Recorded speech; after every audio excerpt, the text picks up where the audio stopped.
मैंने 12th के बाद से डिप्लोमा किया और डिप्लोमा मैंने इलेक्ट्रिकल ब्रांच से किया है। सर पहले पावर ग्रिड में भी जेई थे और पावर ग्रिड की जॉब छोड़कर वहां पर भी जेई की पोस्ट पे थे, वहां से वे रेलवे में आए हैं। मेरी पोस्टिंग बलिया में थी वहाँ पे, तो मेरे घर से कम से कम कोई 1200 किलोमीटर के लमसम। अभी तक हम केवल रेलवे बस हम केवल ट्रैवल करते थे। बैंगलोर गए थे, वहाँ से गोवा भी घूमने के लिए गए थे। तो अभी तक का एक्सपीरियंस काफ़ी अच्छा रहा है, मज़ा आ रहा है ट्रेनिंग करने में।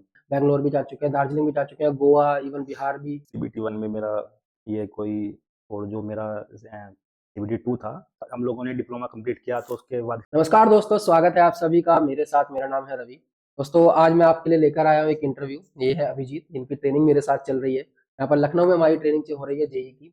और आप लोग हमेशा पूछते हैं कि सर हम हिंदी मीडियम से हैं, हम कैसे तैयारी करें, हिंदी मीडियम का कंटेंट नहीं है, कहाँ से पढ़ें, कौन सी बुक से पढ़ें। ये डाउट आपके हमेशा रहते हैं। आपका ये भी डाउट रहता है कि सर हम डिप्लोमा से हैं, हम कैसे बीटेक वाले बच्चों को कम्पीट करेंगे, क्योंकि इस कॉम्पिटिशन के अंदर बीटेक के बच्चे भी बहुत ज्यादा आपके पार्टिसिपेट करते हैं, इवन एमटेक के बच्चे भी पार्टिसिपेट करते हैं। तो वो सारे डाउट्स आज आपके बिल्कुल पूरी तरह से क्लियर हो जाएंगे। जब वीडियो में आगे बढ़ने से पहले मैं आपको बता दूं कि इसी महीने आरआरबी ग्रुप डी की 32,000 से ज्यादा वैकेंसीज आने वाली है। और अगर आप ग्रुप डी की तैयारी करना चाहते हैं या रेलवे के किसी भी एग्जाम को टारगेट कर रहे हैं 2025 में, तो आपको साइंस के ऊपर बहुत अच्छी पकड़ बनानी पड़ेगी, क्योंकि साइंस का बहुत बड़ा रोल रहता है रेलवे के एग्जाम में। और उसके ऊपर अच्छी पकड़ बनेगी आपकी प्रीवियस ईयर क्वेश्चन से। तो प्रीवियस ईयर क्वेश्चंस के लिए आप इस बुक को कंसीडर कर सकते हैं। किरण पब्लिकेशन की बहुत ही बेहतरीन बुक है। आपको इसमें 2018 से 2023 तक के सभी एग्जाम जो रेलवे ने कराए हैं उनके सभी प्रीवियस ईयर क्वेश्चंस मिल जाएंगे आपको, चाहे वो एनटीपीसी है, ग्रुप डी है, एएलपी है, आरपीएफ है, जेई है। तो इस बुक से आपकी तैयारी जो है काफी बेहतरीन हो सकती है। आपको 255 से ज्यादा सेट्स मिल जाएंगे, ईयर वाइज और सेट वाइज। तो आप इस बुक को ले सकते हैं, नीचे डिस्क्रिप्शन में इसका लिंक मिल जाएगा। अगर आपके पास नहीं है तो इसको परचेस कर लेना।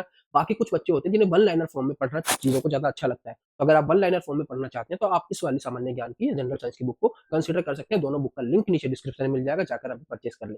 चलिए अपनी वीडियो को आगे बढ़ाते हैं। अभिजीत सर आपको अपनी स्ट्रेटजी बताएंगे कि कैसे इन्होंने 2019 में इस एग्जाम के लिए प्रिपरेशन की थी, कैसे इनको क्या क्या चैलेंजेस आए थे इस प्रिपरेशन के दौरान, और फिर भी इन्होंने इस एग्जाम को निकाला और आज ये जेई के पद पे हैं।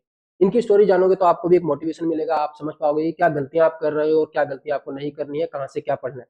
तो उन सारी चीजों के ऊपर बात करेंगे, अभिजीत सर से बात करेंगे। तो अगर आपने वीडियो को किया है, चलाया है, तो इस वीडियो को पूरा देखना, ताकि आप समझ पाओ कि आपको क्या आगे अपनी प्लानिंग करनी है, क्या स्ट्रेटजी रखनी है इस सीबीटी 2 की तैयारी के लिए।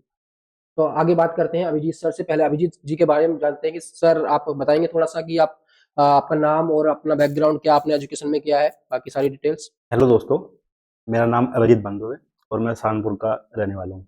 मैंने 12th के बाद से डिप्लोमा किया और डिप्लोमा मैंने इलेक्ट्रिकल ब्रांच से किया है। और अभी फ़िलहाल मैं यहाँ पे ट्रेनिंग में रवि भाई के साथ में ही हूँ, तो अभी ट्रेनिंग चल रही है अपन लोगों की। तो जैसा अभी सर ने बताया कि इनकी जो 12th के बाद इन्होंने सीधा डिप्लोमा किया, सहारनपुर से रहने वाले हैं, और इनकी पूरी की पूरी पढ़ाई जो हुई है वो हिंदी। सर पहले पावर ग्रिड में भी जेई थे और पावर ग्रिड की जॉब छोड़कर वहां पर भी जेई की पोस्ट पे थे, वहां से वे रेलवे में आए हैं। तो हम जानना चाहेंगे सर, बच्चे जानना चाहेंगे कि पावर ग्रिड में के जेई में ऐसी क्या चीजें थी कि आपने उसको छोड़कर आरआरबी जेई चुना। वैसे तो वहाँ का भी काफ़ी अच्छा था, बाकी मेरे लिए कुछ खास रीज़न ये थे कि एक तो वो रिमोट लोकेशन पे होता है, उनके जो वो सबस्टेशन होते हैं हम्म। और टॉप सिटी होते हैं, तो सिटी से थोड़ा आना जाना भी काफ़ी दूर पड़ जाता है। दूसरी बात मेरे लिए थी कि रेलवे में मेरे को दिल्ली डिवीज़न मिला, और चूँकि मैंने बताया कि मैं सहारनपुर का रहने वाला हूँ, तो मेरे घर से काफ़ी पास है। बिल्कुल। और ये भी है कि और थोड़ा जो पेमेंट का भी था, थोड़ा सैलरी पैकेज थोड़ा यहाँ का सही है, ग्रेड पे वगैरह थोड़ा अच्छा है यहाँ पर। हम्म। और दूसरी बात ये कि लास्ट बात यह है कि ये सेंट्रल गवर्नमेंट की हम्म। एक ऐसी इकलौती नौकरी है जिसमें आप अपने होम टाउन से रह करके नौकरी कर सकते हैं। इसलिए मैंने ये ऑप्शन चुना। और अभी जब मैं वहाँ पे कार्यरत था अपने जे की अपने पद पे, तो अभी लास्ट ईयर में ही जब कहूँ उसका वेटिंग क्लियर हुआ, तो जब मेरे को मौका मिला तभी फिर मैंने इधर आके अपना ये चयन किया, मैंने यहाँ पे नियुक्त हुआ मैं। सर ने बताया कि सर पहले पावर ग्रिड में जेई थे और वहां पर क्या क्या चीजें थी जो इनको सही नहीं लगी, और इन्होंने यहाँ पर अपना स्विच कर लिया इस जॉब के अंदर। और था पावर ग्रिड के अंदर रिमोट लोकेशन रहती है, आपको सिटी से बहुत दूर रहते हो तो काफी दिक्कतें होती हैं वहाँ पे। वो सेंट्रल गवर्नमेंट की जॉब नहीं है, वहाँ पे जेई का जो सैलरी पैकेज है वो भी कम है। दूसरी चीज की इनको घर से बहुत दूर रहना पड़ रहा था। अब ये दिल्ली डिवीजन में अपने घर के पास रह सकते हैं, और रोज नहीं तो वीकेंड पे तो एटलीस्ट अपने घर जा ही हाँ, सकते हैं। मेरी पोस्टिंग बलिया में थी वहाँ पे, तो मेरे घर से कम कोई 1200 किलोमीटर के लमसम पड़ता था। 1200 किलोमीटर एक बहुत कोई बड़ा। वन डे की जर्नी होती थी, जो मेरे लिए काफ़ी मतलब दिक्कत भरी होती थी करके। 1200 किलोमीटर के लिए आप हर वीकेंड अपने घर नहीं जा सकते हो। आप मतलब स्पेशल आप 3-4 दिन की छुट्टी आप अरेंज कर पाते हो तभी आप घर जा सकते हो, लेकिन यहाँ पर ये हर वीकेंड अपने घर जा सकते हैं। तो ये एक अच्छा पॉइंट है। सेंट्रल गवर्नमेंट की जॉब है, सेंट्रल गवर्नमेंट की जॉब तो बेहतर होती ही है, आप सब लोग जानते ही हैं, जिसके लिए आप तैयारी कर रहे हो। ठीक है। तो अब सर से हम जानते हैं कि अभी तक का जो एक्सपीरियंस रहा है, हमारे 9 महीने हमारी ट्रेनिंग को हो गए हैं। हाँ तो जी। अभी तक का सर का एक्सपीरियंस कैसा रहा है? मैं अपने बारे में तो आपको बताते ही रहता हूँ, मैंने सारी चीज आपके साथ शेयर की है। आज हम सर से जानते हैं कि ट्रेनिंग का एक्सपीरियंस जेई का कैसा रहा। ट्रेनिंग का एक्सपीरियंस काफ़ी अच्छा रहा। हम लोग यहाँ पे अप्रैल में हम लोग यहाँ पे ज्वाइन किए थे एसटीसी लखनऊ में। उसके बाद से फिर हमारा 6 महीने का कोई यहाँ पे क्लासरूम ट्रेनिंग चला। उसमें हमको रेलवे के बारे में बहुत छोटी-छोटी से बड़ी तक बातें बताई गई। अभी तक हम केवल रेलवे बस हम केवल ट्रैवल करते थे, यात्रा करते थे, लेकिन उसके बारे में हम जानते नहीं थे इसके पीछे मैकेनिज़्म क्या है, कैसे कार्य होता है, कैसे चलता है। लेकिन यहाँ पे जब हम आए तो हमको पता चला कि एक रेल इतने बड़े लेवल पे, तो हमारा भारतीय रेलवे है पूरे लमसम वर्ल्ड में सबसे बड़ा एक ट्रैक है इनका जो भी है। तो उसमें क्या है कि कैसे मेंटेन कर रहे हैं, कैसे स्टाफ लोग काम करते हैं, तो इसके बारे में सब बताया गया। उसके बाद से फिर हमको थ्योरी पढ़ाने के बाद अभी फिलहाल हम प्रैक्टिकल ट्रेनिंग के लिए अभी जाते हैं। इसके लिए हम बैंगलोर गए थे, एडी में गए थे हम लोग, वहाँ से गोवा भी घूमने के लिए गए थे। ये तो अपना ही अलग पार्ट है। उसके बाद फिर हम ये क्या बोलते हैं जमालपुर बिहार जाएँगे, वहाँ पे ट्रेनिंग है, फिर वहाँ से थोड़ा कुछ लोकेशन है वहाँ पे भी थोड़ा घूम लेंगे। और वही अमृतसर गए थे वहाँ से, बाकी हमारी पेरेंट यूनिट भी वो ट्रेन लगती है दिल्ली वाली, वहाँ पे जहाँ पे हमको वहाँ पे काम करना हमारी ऑन जॉब ट्रेनिंग एज लगती है वहाँ पे। वो जैसे भी हमको पोस्टिंग के बाद काम करना होता है वो सब वहाँ पे बताया जाएगा। तो अभी तक का एक्सपीरियंस काफ़ी अच्छा रहा है, मज़ा आ रहा है ट्रेनिंग करने में। तो सर ने बताया कि अभी तक का इनका एक्सपीरियंस कैसा रहा और क्या-क्या चीज़ें हमने करी। मैंने आपको बताया हुआ है कि यहाँ पर 6 महीने की हमारी क्लासरूम ट्रेनिंग होती है और 6 महीने प्रैक्टिकल ट्रेनिंग होती है, जिसके अंदर हमें अलग-अलग जगह पर भेजा जाता है और हम कई सारी जगह जो है भारत के अंदर पिछले 9 महीने के अंदर घूम चुके हैं। वो सब चीज़ें मैं आपको दिखाता रहता हूँ, ठीक है? हम बैंगलोर भी जा चुके हैं, दार्जिलिंग भी जा चुके हैं, गोवा, इवन बिहार भी मैं तो होके आ चुका हूँ, ये लोग अब जाएँगे। कल परसों मतलब मंडे से इनकी बिहार में है, 4 जनवरी 6 जनवरी से हाँ जी। और मेरी ऑलरेडी हो चुकी है नवंबर में। तो वहाँ से मैं दार्जिलिंग भी घूम के आया था, राजगीर घूम के आया, कोलकाता में घूम के आए, अभी अमृतसर भी जाना है, तो बहुत सारी जगह आपको घूमने को मिलती है। तो ये एक्सपीरियंस जो है बहुत अच्छा रहता है। तो ये सर ने बताया कि इनका कैसा एक्सपीरियंस रहा। अब हम सर का स्कोर जानना चाहेंगे कि सर ने सीबीटी 1 में कितना स्कोर किया था और सीबीटी 2 के अंदर इन्होंने कितना स्कोर किया था? सर एक बार आप अपना स्कोर बताइए। स्कोर तो काफ़ी पुरानी बात हो गई तो उतना तो याद नहीं, लेकिन हाँ, हुँ, कुछ इंटीजर में कुछ एक अंदाज़े से पॉइंट्स जो भी याद हैं। आपको मतलब याद हो तो थोड़ा कोई बहुत। मुझे लगता है कि लमसम सीबीटी 1 में मेरा ये कोई 69 के अप्रोक्स था कोई मेरा। नॉवेल्स होने के बाद कोई 1-2 नंबर मेरा बढ़ा था। और जो मेरा सीबीटी 2 था, उसमें मेरे 87 टोटल बने थे, फिर वो उसके बनने के बाद फिर कोई 90 के लमसम हो गए थे मेरे। ठीक है। हाँ। तो सर ने जैसे बताया कि सीबीटी 1 का स्कोर सर का जो है नॉर्मलाइज़्ड होके 69 हो गया था। हमने चंडीगढ़ से ही फॉर्म फिल किया था सर ने भी और मैंने भी और 69 इनका नॉर्मलाइज़्ड स्कोर था सीबीटी 1 के अंदर और सीबीटी 2 के अंदर इनका 87 के आस-पास स्कोर था, नॉर्मलाइज़्ड होके 90 के आस-पास हो गया।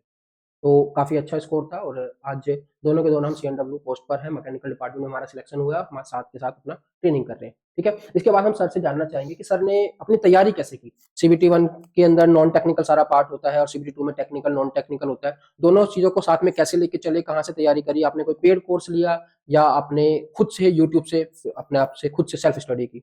तो आप एक बार बताइए। ये क्योंकि मैं हिंदी मीडियम का छात्र हूँ, मेरे लिए काफ़ी चैलेंजिंग था कि क्योंकि जो हमारा टोटल कॉम्पिटिशन एग्ज़ाम होते हैं, सभी इंग्लिश में रहते हैं। बाकी जो हिंदी में भी कुछ लैंग्वेज रहती है, लेकिन हिंदी में काफ़ी टफ लैंग्वेज रहती है, उसमें हम नहीं समझ पाते कभी-कभी कि पूछ क्या रहा है बंदा। क्योंकि टेक्निकल में क्या है ना, टेक्निकल में इंग्लिश में ज़्यादा अच्छा आप समझ पाओगे एज़ हिंदी, ठीक है? तो उसके लिए फिर जब हम लोगों ने डिप्लोमा कंप्लीट किया, तो उसके बाद फिर हम दिल्ली भी गए, थोड़ा कोचिंग का पता करने के लिए जहाँ पे ज़्यादा सूटेबल रहेगा। लेकिन वहाँ का एक्सपीरियंस थोड़ा सही नहीं रहा हमारा, कि वहाँ पे फीस भी बहुत ज़्यादा थी, तो आप समझ सकते हो एवरेज बच्चे के लिए काफ़ी दिक्कत भरा होता है। हमको बताया कि देहरादून में रमन सर के यहाँ हमको पता चला कि वहाँ पे, तो फिर हम वहाँ पे गए विज़िट करने के लिए। रमन सर के पास जैसे ही हम लोग गए, हम बल्कि सर से ही मिले हम। सर ने हमको काफ़ी अच्छे से समझाया। उन्होंने ये बात बोली हमसे कि आप लोग 1 महीना, 2 महीना, 3 महीना जितना भी आप पढ़ना है आप पढ़िए। आपको जब तक आप सैटिस्फाई नहीं होंगे, आपको लगेगा कि हाँ, हमारे समझ में कुछ आ रहा है, उसके बाद आप हमको पेमेंट करना, वरना कोई दिक्कत नहीं है। तो सर की बात हमें अच्छी लगी और बाकी हम फिर वहाँ पे रुके भी। तो बल्कि हमारे लिए जो अकोमोडेशन का भी था, वो भी इंतज़ाम सर ने ही कराया। हमारे लिए लोकल में वहाँ पे सर ने हमको बताया कि वहाँ पे एक खाली इस तरह से रूम है, तो वहाँ पे आप जाके वो रह सकते हो। हम पढ़े तो सर ने काफ़ी अच्छा पढ़ाया हमको, मतलब जैसे ही हम डिप्लोमा से निकले थे, उसके बाद से लगा कि हमारा सब कुछ हमारा रिकॉल हो रहा है चीज़ें। हुँ, लेकिन क्या है कि वहाँ पे भी गए, चैलेंजिंग हमारे लिए फिर वहाँ शुरू हुआ कि वहाँ पे भी क्या है ना, सब बताते तो सब हिंदी में थे, लेकिन लिखवाना सब इंग्लिश में होता था वहाँ पे भी। नोट्स हमारे इंग्लिश में ही तैयार होते थे। तो स्टार्टिंग मेरे लिए काफ़ी काफ़ी चैलेंजिंग हो रहा था ये चीज़, क्योंकि मैं हिंदी से पढ़ता था, मैंने पूरी पढ़ाई अपनी हिंदी में की है। तो काफ़ी दिक्कत हुई। लेकिन क्या है, धीरे-धीरे जब हम पढ़े तो 2-3 महीने में अपनी ऐसी आदत हो गई थी, हम हिंदी में लिखने लग गए थे। और दूसरी बात क्या है कि अगर आप केवल पढ़ते हो अपने लिए, आप लिखते नहीं हो, हुँ, मतलब हमको कोई लिखनी नहीं है उसके लिए। तो अगर स्पेलिंग मिस्टेक कहीं हो भी रही है तो कोई ज़्यादा दिक्कत नहीं है उससे। आपको बस मतलब समझाना चाहिए आप पढ़ क्या रहे हो, क्योंकि हमको केवल ऑब्जेक्टिव फेस करने होते हैं। ऑब्जेक्टिव आप देखोगे आपको सब लिखा रहेगा वहाँ पे, तो ये है। और बाकी मैं सजेशन दूंगा आपको मतलब से कि अगर टेक्निकल आप तैयारी कर रहे हो, टेक्निकल तो आप इंग्लिश से ही पढ़ो, ऑब्जेक्टिव इंग्लिश से ही करो। बाकी हिंदी के लिए तो ज़्यादा मटेरियल भी नहीं हो पाया था मेरे लिए, नहीं वो मिल भी नहीं पाया था। फिर भी बताया सर ने कि एक वाई डी शर्मा करके बुक आती है हिंदी वाली, उसमें कुछ क्वेश्चन में थोड़ी बहुत गलतियाँ मिल जाती हैं, देखो वो टाइपिंग मिस्टेक भी हो जाती है कभी कभार, बिल्कुल। तो ये होता है। उसके बाद से फिर मैंने आर के राजपूत पढ़ी, सर ने बताया था। फिर क्योंकि जेबी गुप्ता बहुत हैवी बुक हो जाती है, वो एक प्रकार से आप जो ये गेट वाले बच्चे करते हैं या इस वाले बच्चे करते हैं, उसमें हम लोग फिर हम क्या गए वीके में था, फिर मैंने वो सर ने की कि आप ये पढ़िए। उसमें क्या है ना, बिगनर लेवल के लिए बहुत अच्छी बुक है। उसमें आपको थ्योरी मिलेगा, तो आपको ऑब्जेक्टिव मिलेगा, और प्लस हम्म, उसके पीछे आपको टोटल सॉल्यूशन भी मिलेगा उसमें, तो आपको किसी और पर डिपेंड होने की उसमें जो जरूरत नहीं मिलेगी, आप खुद से कर सकते हैं। और जैसे कि सर ने बताया कि अभी भी एग्जाम में कुछ टाइम बचा है, बहुत ज़्यादा टाइम तो नहीं है। मेरा मानना यही है कि आप टेस्ट लगाइए, प्रीवियस ईयर क्वेश्चन करिए, और सबसे बड़ी बात क्या है, जो आपके जो भी जहाँ से भी आपने तैयारी की है, ये मैटर नहीं करता कहाँ से किया, आप यूट्यूब से पढ़ते हैं, किसी कोर्स से पढ़ते हैं, कहीं ऑफलाइन पढ़ते हैं, आपने जो भी अपने नोट्स तैयार किए हैं, उन नोट्स को डेली बेसिस पे रिवाइज कीजिए।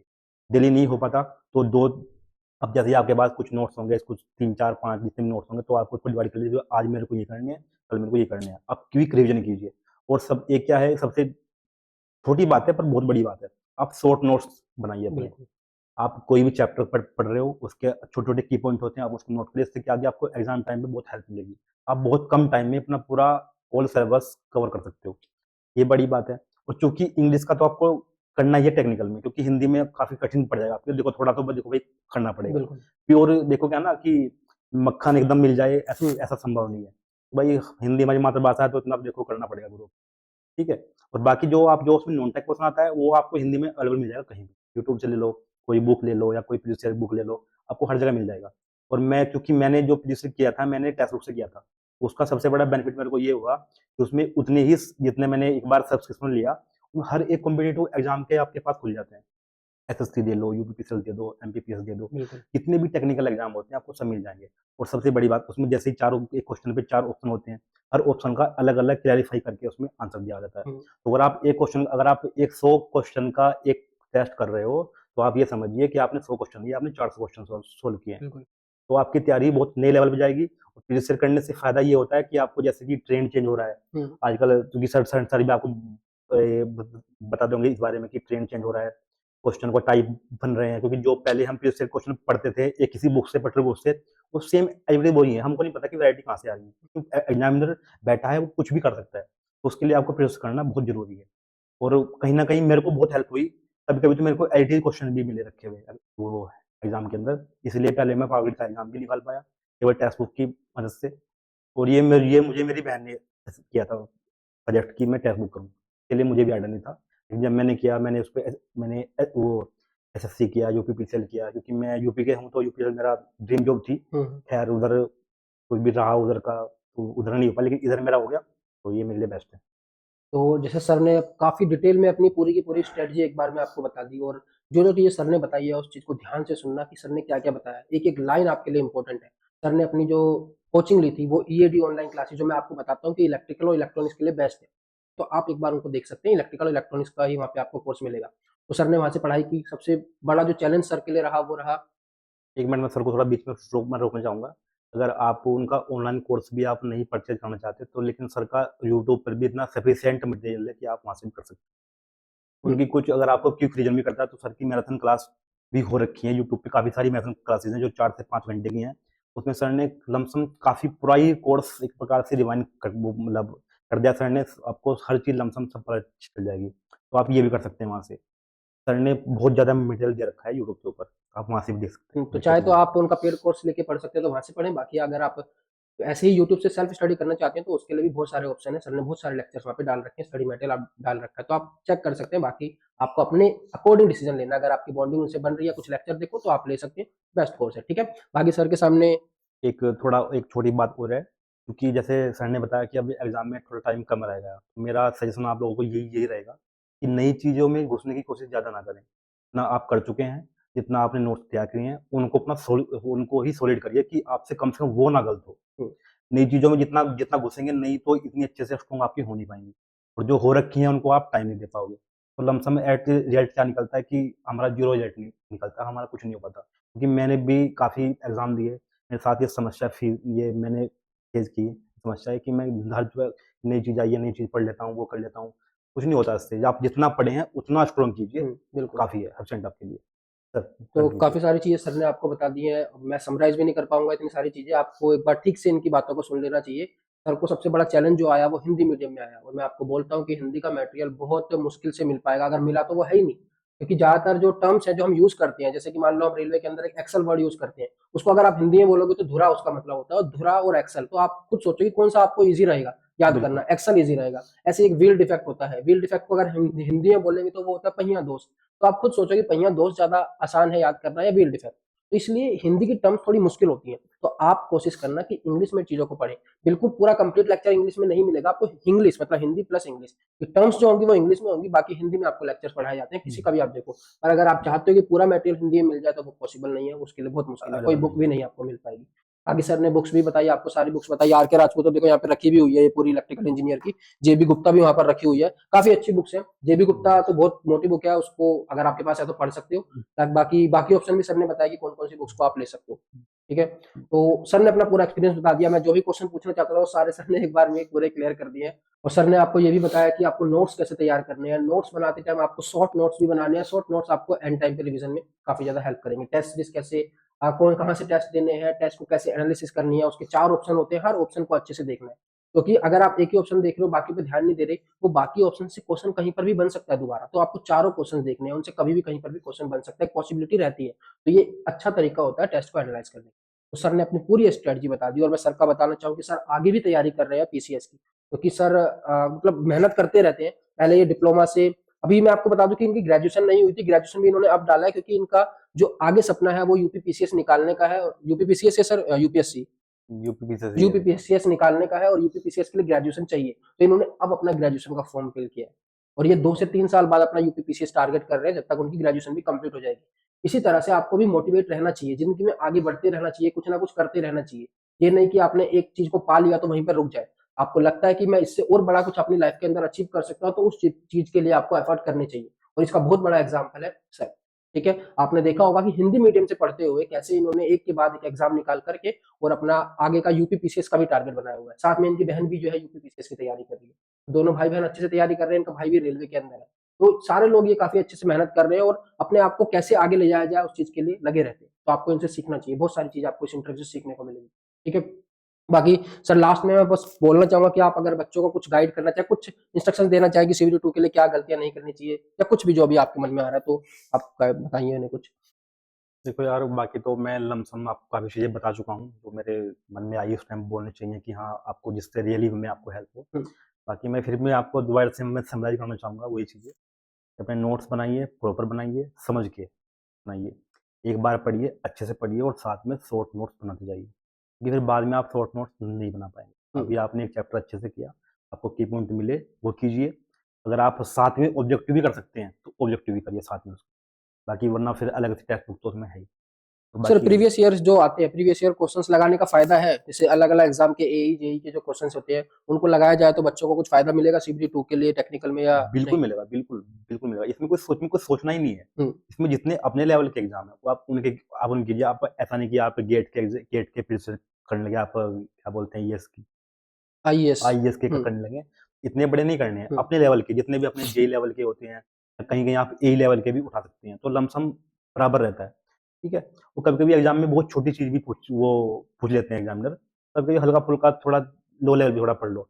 और मैं क्या, अगर आप हिंदी मीडियम से हैं, तो आपके बेस के लिए सबसे जो स्ट्रॉन्ग बुकें हैं, आपकी डिप्लोमा की बुकें हैं। क्योंकि सबसे पहले मैंने अपना डिप्लोमा का कोर्स, मैंने कोचिंग में आके पहले अपना डिप्लोमा की बुक मैंने सारी बुकें पढ़ी, उनसे मैंने अपना कोचिंग अच्छी मतलब अपने से खुद से किया, ताकि तब जाके मेरे को कुछ समझ में आया कि हाँ, पे चल क्या रहा है। लेकिन सर क्या है कि सर हिंदी में बोलते थे, इंग्लिश में लिखवाते थे, तो हमको तो 2-3 महीने में सब लमसम हो गया था। बाद में फिर मैंने इंग्लिश में लिखना शुरू किया, मेरे सारे नोट्स भी इंग्लिश में लिखे हुए हैं, और मैं पढ़ता भी मैं इंग्लिश में ही था, क्योंकि हम्म। हिंदी में आप वो टर्म याद भी नहीं कर पाओगे, तो इतना पैनिक नहीं होना है हिंदी को लेकर। हिंदी मज़ा आ जाएगा, कोई दिक्कत नहीं है आपको। इसके अलावा अपना टेक्स्ट बुक करते रहिए, आपके स्टार्टिंग में या हो सकता है आपका मार्क्स कम भी हो, तो थोड़ा पैनिक भी कर रहे हो आप, थोड़ा मोटिवेशन लो भी होता है बंदे का कि यार मैं कुछ नहीं कर पाऊँगा, मेरा कुछ नहीं हो पाएगा। होता है, शुरू में होता है, शुरू में सबके साथ होता है, मेरे साथ भी हुआ। लेकिन बार तो ऐसा हुआ कि मैंने आज पेपर दिया, मैंने अपना टेस्ट दिया, मेरे नंबर कम आए, तो उस दिन मैंने नेक्स्ट दिन मैंने दिया ही नहीं। केवल इसी डर हुँ। था कि मेरे नंबर कम ना वो कम आ जाएँगे, पर उससे कोई फ़ायदा नहीं होगा। मैं ही अपने आप का लॉस कर रहा हूँ। हर रोज़ करिए, हर रोज़ आपका इम्प्रूवमेंट होगा। उससे क्या है कि आपको नई-नई क्वेश्चन वैरायटी समझ में आएँगी। हुँ। हर जो एग्ज़ामिनर सोच पा रहा है और आपसे आप इससे क्या है कि आपको एग्ज़ाम की सोच सोच समझ में आएगी कि एग्ज़ामिनर कहाँ तक सोच सकता है। अगर आप एग्ज़ामिनर की सोच तक सोच पा रहे हैं, तो आप एग्ज़ाम निकाल लेंगे आराम से। तो मेरा सजेशन यही था आप लोगों को। तो सर ने काफ़ी अच्छी-अच्छी बातें आपको बताई, इन चीज़ों पे ध्यान रखना। एक लास्ट क्वेश्चन मेरा रह गया है कि सर एनवायरनमेंट और कंप्यूटर के लिए आपने कहाँ से पढ़ाई करी और उनको कहाँ से कैसे करना चाहिए? उसके लिए क्या बातें ध्यान रखनी चाहिए? एक बार ये और इनको बता दीजिए, ये भी एक जी, डाउट था बच्चों का। जब मैं ते जब मैं ते वो तैयारी में था, तो कंप्यूटर के लिए मैंने बुक ले ली थी। बुक और एनवायरनमेंट के लिए भी मैंने बुक ली थी। बाकी सर ने भी कोचिंग में हमको काफ़ी हद तक करवा दिया था, लमसम करके सर ने भी हमको तो काफ़ी हेल्प में हमें को सर के कोचिंग से मिली। बाकी कुछ थोड़ा बहुत बढ़ रहा था, तो आप अगर आप नई कोचिंग में हैं अभी, तो आप कोई यूट्यूब से कोई ऐसा कोई क्रैश कोर्स देखिए, तो बहुत कम समय में कंप्लीट करा दें उसको। और चूँकि ये सर ने बताया कि 10-10 नंबर के हैं आपके सिलेबस में, तो इतना ज़्यादा डीप जाने की ज़रूरत भी नहीं है इसमें, कि आप अपना जो आपका मेजर पोर्शन है आप उसको छोड़ दो। ठीक है, बाकी आपको देखो जो करना है वो आपको खुद से ही करना है। आप जहाँ तक समझ पा रहे हो हुँ, उन चीज़ों को। देखो हर बंदे की समझदारी अपनी अलग-अलग होती है। मैं अपने हिसाब से सोचता हूँ, आप अपने हिसाब से सोचते हैं। तो जहाँ तक आपको लगता है कि हाँ, इतना सफिशिएंट है मेरे लिए, उतना करिए। किसी एक चीज़ पे एकदम 100% मत डाल दीजिए, ताकि और चीज़ें जो पैरेलल चल रही हैं आप उनको ना कर पाएँ। या तो आप यूट्यूब से देख लीजिए, कोई क्रैश कोर्स कम टाइम में हो रहा हो। या सर भी आपको बीच-बीच में सजेस्ट करते रहते हैं कि आप यहाँ से पढ़ लीजिए या वो देख लीजिए। हुँ। बाकी अगर आप नहीं करना चाहते तो कोई आप मार्केट में अवेलेबल हैं बुकें, कंप्यूटर की भी होती हैं, एनवायरनमेंट की भी होती हैं, आप उसको ले लीजिए। 1, 2, 3, 4 दिन में आप उसको पढ़ लीजिए, सिंपल। तो ऐसा कर सकते हैं आप वहाँ से। तो सर ने बताया कि एनवायरनमेंट और कंप्यूटर के लिए आप क्या कर सकते हैं। मैं आपको बताऊँगा कि एनवायरनमेंट के इन चैनल से कहाँ से आप पढ़ सकते हैं, ज़्यादा सोर्सेज़ इसके हैं नहीं। और आपको एनवायरनमेंट के लिए यूपीएससी के सिलेबस पे नहीं चले जाना है, क्योंकि अगर आप एनवायरनमेंट सर्च करोगे यूट्यूब पे, तो मोस्टली आपको 90% से ज़्यादा जो लेक्चर मिलेंगे वो यूपीएससी के लिए मिलेंगे। तो उनको नहीं देखना है, उनको देखने बैठोगे तो आप उसी में चले जाओगे, सारा टाइम आपका उसी में चला जाएगा। वो चीज़ आपको नहीं करनी है, आपको ज़्यादा टाइम देना है टेक्निकल पे। आपको बहुत ज़्यादा डीप ना कंप्यूटर में जाना है, ना ही एनवायरनमेंट में जाना है, ठीक है? ऐसा कोर्स देखना है यूट्यूब पे जो कम समय में सारी चीज़ें लगभग बेसिक क्लियर कर दे। उसके बाद आपको सिर्फ़ और सिर्फ़ टेस्ट देने हैं, टेस्ट सीरीज़ को एनालाइज़ करना है, आपकी तैयारी हो जाएगी, नोट्स बनाते रहना है।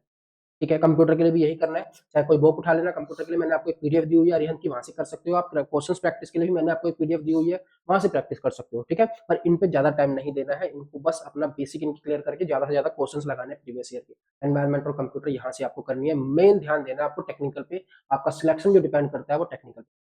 बाकी जनरल साइंस, जनरल अवेयरनेस जो है आपने सीबीटी 1 के लिए पढ़ी होगी, तो वही आपको रिवाइज़ करना है, उन्हीं सोर्स से पढ़ना है जहाँ से आपने सीबीटी 1 के लिए पढ़ा हुआ है। क्लियर हुआ? तो आई होप सारी चीज़ें मैंने यहाँ पे कवर कर ली हैं। अगर आपका अभी भी कोई डाउट आता है, आप चाहते हो कि वो चीज़ क्लियर हो, तो आप नीचे कमेंट सेक्शन में मेरे को बताना, मैं सर से वो चीज़ क्लियर करके आपको उसका आंसर दे दूँगा, और अगर मैं दे सकता हूँ तो मैं दे दूँगा आपको कुछ। एक लास्ट बात और मैं बोलना हुँ, चाहूँगा, जो कि मेरे साथ भी जो कि मैंने भी फेस की। काफ़ी टाइम तक मैंने क्या किया कि हम लोग पढ़ते थे, बस पढ़ते ही थे हम लोग। हुँ, हमको ये नहीं पता होता था कि पढ़ना क्या है।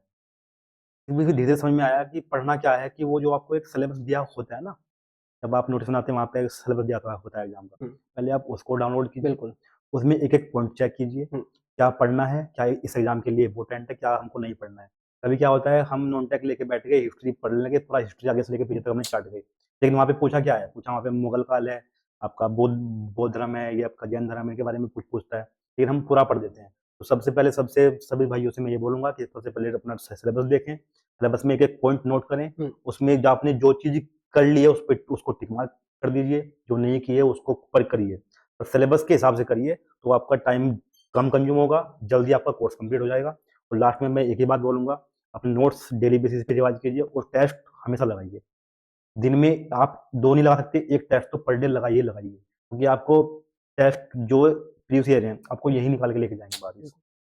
इस ठीक है? चीज़ सर ने काफ़ी अच्छी बताई कि आपको चीज़ें किस तरह से आपको करना है सिलेबस। आपको पता होना चाहिए कि आप क्या पढ़ रहे हो, क्या पढ़ना है, क्या नहीं पढ़ना। और सर अपनी चीज़ों को इतने ऑर्गनाइज़्ड वे में रखते हैं ना, मैं आपको कभी दिखाऊँगा इनका पूरा डेली का शेड्यूल कैसे ये पढ़ते हैं दिन में, और कैसे ये अपने नोट्स तैयार करते हैं। इनके नोट्स आप देख लोगे ना, आप कहोगे कि हाँ, कि इस तरह से प्रिपरेशन की जाती है। इनके जो नोट्स होते हैं, ऐसे होंगे कि मतलब आप देख के दंग से रह जाओगे। इतना अच्छे वे में ये इसको प्रिपेयर करते हैं ताकि वो रिवीज़न के टाइम पे भी अच्छे से उसको रिवाइज़ कर सकें, और दोबारा जब उनको पढ़ें, तो जल्दी-जल्दी कवर हो जाए। मैं आपको दिखाऊंगा कभी मौका मिला तो पीसीएस के जो ये नोट्स बना रहे हैं, ठीक है। देख के मेरे को भी इनसे बहुत मोटिवेशन मिलता है इस चीज के लिए कि हमें आगे बढ़ते रहना चाहिए, और आपको भी पक्का इस वीडियो से मोटिवेशन मिला होगा। यही चीज आपको नीचे कमेंट सेक्शन में बतानी है कि आपको इस वीडियो से कुछ सीखने को मिला या नहीं मिला। इस वीडियो से आपकी तैयारी में कुछ इंप्रूवमेंट होगी, आपकी कुछ हेल्प हुई, ये सब मेरे को एक बार बताना। बाकी आपका कोई भी डाउट है आप नीचे मुझसे पूछना। बाकी आप पर्सनल मैसेज भी मेरे को कर सकते हो इंस्टाग्राम पे मैथ्स बाय रवि सर, और अनलर्निंग पाठशाला नाम से टेलीग्राम चैनल है, उसको ज्वाइन कर लेना, ताकि कुछ भी अगर मैं आपको इन्फॉर्मेशन देना चाहूँ तो मैं उस चैनल के माध्यम से ही आपको देता हूँ, ठीक है। तो उसको ज्वाइन कर लेना। इस तरह से मैं और सीरीज लेकर आता रहूंगा। ये इंटरव्यू ज्यादा इंपॉर्टेंट था क्योंकि डिप्लोमा के आप में से बहुत सारे बहुत बच्चे हैं जिनको ये डाउट रहता है कि सर हम बीटेक के बच्चों से कैसे कॉम्पीट करें। तो देखो, जब तक बहाने देते रहोगे अपने आप को तो फिर कुछ नहीं कर पाओगे।